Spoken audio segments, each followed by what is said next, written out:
Paul, I had to stop there because this I didn't see this story going like this. I thought by now would be in like 2010 and you're telling me other stories. But the info you're giving is so first hand. I'd rather we just spend time here, get it, because we can't go back to the past unless it's through your eyes. Yeah. Sawa? Yeah. So, tuendelee tu. Enda tu. Sawa. Okay tu hapo. So, let's enter now Isa. Yeah. You get? So by then, are you hungry? No, we can continue. Okay, so cool. So Isa, first and foremost, this guy is always going to be spoken about in the Kenya music industry. That thing of you telling me that you were about to pen the fact that you are going to be his manager, that is just too heavy. For me, I'm just like, yo, that is insane. I didn't think you guys were there. Oh, yes, hold on. Yes? So, okay. So now I'm able to get somebody who was, I mean, that's really deep that you are going to be there. First and foremost, it speaks about the management, your understanding from a management perspective. It brings context later on when we talk about you being Nyashinski's manager and things like that, which people know. They can look at your history and be like, humsi ako anza na Nyashinski. Even I am shocked how far back that you started. Tell me a little bit about your interactions with Isa, his personality. Were you ever in the studio when he was recording music? No. And just before we get to that, you know, if you really think about it, I first started by managing HomeBoyz DJs. What do you mean? My role in HomeBoyz was an events coordinator, and I grew to be the events manager. But I'm the guy who used to now get all the schedules done and knowing this DJ is going to play here, this DJ is going to play here, this DJ is going to play here. I'd be the one briefing Mike that this is the plan I think we should have for the weekend in terms of gigs. Then Mike maybe would change and say, no, this one send so and so, this one send so and so. Then now me, I talk to the DJs to tell them, you have a gig on this day, you have a gig on this day, you will be picked up on this day. So set up, we are starting, you know. I started from back then. Yeah. It's just that the artist that you're managing was DJs. Yes. It's like the way now content creators, Flacco has a manager. Yes, exactly. You guys started with DJs into musicians, into whatever it is that you're going. This is insane. Okay. Yeah. So Isa. So I'd met Isa several times, and especially like when we used to do, because we called him for other HomeBoyz gigs later on. Like we did other smaller gigs here and there later on. But funny enough, my interaction about Isa was more with Francis than Isa himself. Yo. Because we were talking about it from the business angle, and I can say I was kind of like doing A&R for Ogopa at that point. And A&R, in case somebody is watching and doesn't know what that is. Artist and repertoire. What does that mean? So you're looking after artist affairs. You're looking at release plans. You're looking at some point, I was pulled into even discussions about timing of what's the next project. So we'll do Ogopa 2 or we'll do Ogopa 3 first before we go into so-and-so's You're album. like the unknown member of Ogopa DJs. Yeah. So there was all those discussions why so-and-so's project has to hold on fast before coming out because we have to do this other thing. Okay. Again, there's another rabbit hole. I know I keep stopping you to engage these rabbit holes, but I want to understand this level of thinking from Ogopa. Why would they make certain decisions? Because I'm sure this helped you later on when you were doing this for your own artists. Yeah, it's a matter of and I guess I learned it from them as well as HomeBoyz. It's a matter of the HomeBoyz slogan. I don't know if they still use it. Keep the crowd moving. It was about the crowd. It was about the audience. It was about the customer. It was about the consumer. It was about the listener. So your thinking has to be about them. Like, give them make something for them. But of course, you go above and beyond and shock them with something that you're sure they love. But it's about them. But it's about them. So Ogopa had this understanding with their hits, Yes. with the songs they're releasing and Yes. the art and the different artists. Yes. This artist, it's not time for us to release this artist Yes. yet, because the audience won't keep moving, lack of Yes. a better word. And you know the beauty about the compilation project is you're throwing 6, 7, 8 artists out there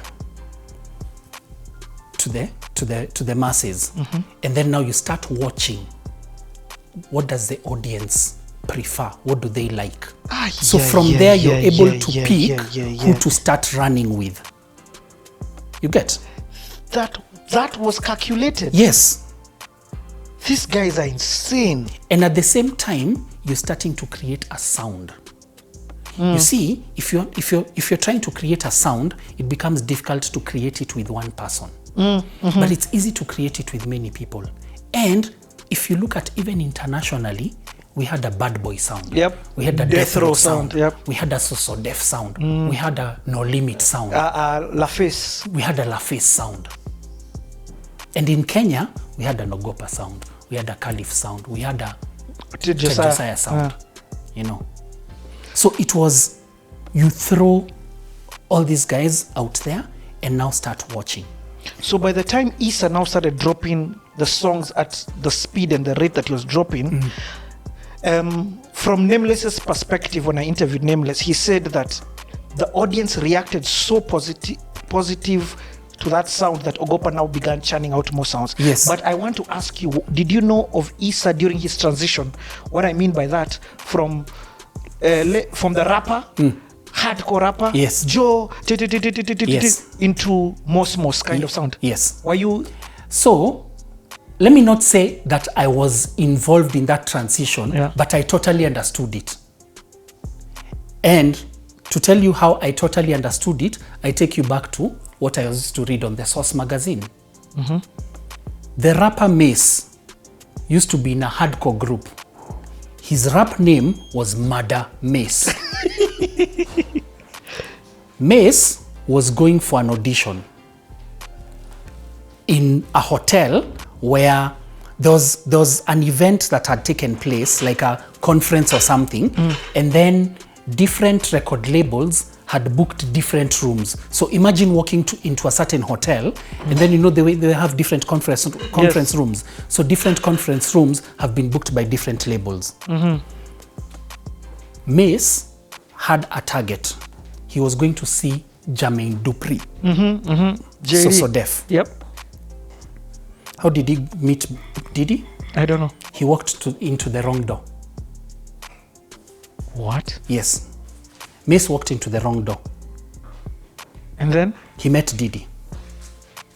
Biggie was there. He was told to do a freestyle.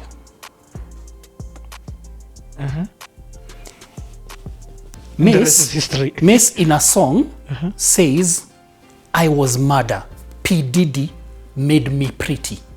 Yeah. Because P. Diddy saw the commercial in this product. In this product. So Ogopa did the same thing for Issa. Of course, with Issa, also willingness to be agile enough to adapt to this new. Do you know even Todd Josiah did the same thing with Kalamashaka? Yes. If you think about it. Yep. Because if you think about all these people, the things that they were doing before were not very palatable to the audience. Yes. Audience. In fact, a guy like Todd Josiah did it so well because Kalamashaka was so Dandora, Islando, hardcore, but was accepted this side by even crossing Ubabini and all those things. Songa hapa. That's the difference between a producer and a beat maker. Yeah. Drop that nugget. Drop that nugget, bro. That's the difference between a producer and a beat maker.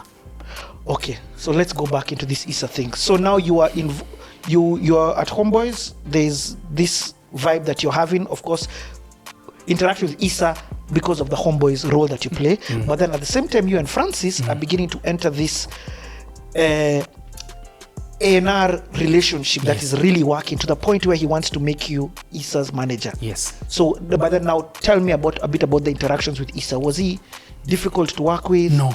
So Issa was very easy. And now there's one thing that also Ogopa taught me. If I foresee that I'll have difficulty with you, I look for other people who you're easy around, and I make sure they are around you when I'm trying to tell you something. And especially if it's artists. Now, a very important cog in Issa's life, and Issa opening up and listening to Kina Francis, was Big Pin. And you see, because they grew up together, it was easy to have conversations with all of them together. And you know, you'd have something serious to say, but look for an easy point where you guys are just joking, vibing, then drop it there. So it looks like a joke initially, but then you keep on insisting, then something comes out of it. And now you see, because there were many artists to work with, if as a label you see Richie is not listening to what I'm trying to tell him, but Derek anaingiana. So I start working with Derek. You'll ask questions. You'll come to me and ask me what's going on. So I tell you, I think this is what you should do. I told Derek this is what he should do, and inaingiana. So yeah. So you need to see it. But that is a skill on its own, Fakii. Yeah, working with creatives is it's a skill, even on just CTA. In terms of me working with them to have this conversation, I've realized it's not too many people who can understand and how to work with creatives. What are other tips you'd say that you have for managing creatives? You have to know them beyond their work. Like, unfortunately, you have to get personal with them, but not too personal to the point where you missed it too. Yeah. So you have to know their likes and dislikes. You have to, beyond work, you have to be the guy who goes and hangs out with them. So you're hanging out with them, you're understanding them. Again, if you want to pass an idea, so you talk about, hey, maze, kina Didi wanafanya hivi na hivi na hivi. So you start planting the seed slowly, but you know the direction you want to go. So you start planting the seed slowly. And then you start now even giving local examples where you say, unaona umsanii so and so, unaona sazile alifika hapa, nyia mjuangi kwa ni alienda hivi. Juu hapa hivi, alifanya hivi na hivi na hivi, ndio kukaenda hivi. Then you leave it at that. You know. Okay, you're good. So you have to learn them, then now you start talking in their language. Sometimes it even takes almost threatening in terms of your project just takes long. But so and so's project is taking it's taking a shorter time, and you wonder why. You know, there's some things like, say, before a gig, Lucas would tell an artist, and I was there. Lucas would tell an artist, when you get on stage, do this. This is how you enter. This is what you do. You see this song, this new song that we are recording, but we haven't released it. I'll make for you something. Just tease it so that we test it. But then you get on stage. And the challenge is, when you get on stage, the crowd controls you. And then you forget Lucas. And Lucas is who has gotten you to that stage, but you forget him, so you don't listen to him. So see, he's given you something to test with the crowd. You don't test it. Now, when you go to the studio, you want to continue recording it, but he asked you to test it. Yeah. You didn't listen. So what do you want him to do? He can't continue with it because he hasn't gotten the feedback he needed. If he was just any other producer or beat maker, he would have just continued recording and given you. And Lucas is freaking brilliant. Yeah. Like, I can't believe he went to that level. Many times, not once. Many times I was there You get, we'll pay Lucas to come here. I'm serious. Check in the comments. Lucas, unless when you're talking to him, you cover his face or something. I don't mind. We can make the whole room dark. Yeah. Hata kama ni podcast, And you change his voice. That guy needs to be on this thing. Yeah. His brilliance is on our level. You get what I mean? Wait, what? Okay, don't know. Okay, we'll get this now. We're talking about Fakii's food. And this story has shikad. Okay, so I keep going again. Back to Issa. So you and he, the interaction. That's honest. We didn't really interact a lot. Okay. Because again, like I said, the interaction was more with Francis because it was more of business planning. And then also I think there was the comfort of, by the time I'd met Issa, he was the vibe I got from him and even from Francis and Lucas was that he was an easy guy to work with. Okay. Like you won't have trouble with him. He listens. He's easy. And then his level of talent is at a place where you won't struggle in your work. Okay, yes. In fact, your struggle will be managing the demand. Yes. So it was easy. But we were supposed to now have that conversation properly, now the three of us, because Francis had the conversation with Issa. Now he had it with you? Then me had it with him. Then Francis mentioned it when we were with Issa. But then now the plan was, let's now sit down and discuss this further.